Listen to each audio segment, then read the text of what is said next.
হারুন সাহেব ব্যবসা মানে এবার ঈদের জাকজমট হবো না। ভাই ঈদের নতুন কাপড় চোপড় উঠাইছেন?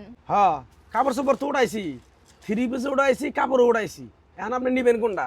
আমি তো ভাই কাপড়ই নিমু, কিন্তু একটা কথা। কি কথা? কি কাপড় নেবেন আপনি? প্রিন্টের কাপড় নেবেন না টাঙ্গালি কাপড় নেবেন না জামদানি নেবেন? ভাই কাপড় তো নিমু প্রিন্টের কাপড়ই, কিন্তু কথা হলো কাপড়ের সাইজ পাল্টাইছে না। আরে আপা এনে কি কন আপনি? কাপড়ের সাইজ পাল্টেবো কেন দিকে? আমার বাপ দাদা যে সাইজে বেজে আইছে ওই সাইজে তো আমরাও বেশি। ভাই ওই সাইজ তো বুঝলাম, ওই সাইজের থেকে কি একটু কাপড় বাড়ে নাই? আরে আপা আপনার কথা তো আমি কিছু বুঝতাছি না। যা কবেন খোলামেলা কন তো আপনি।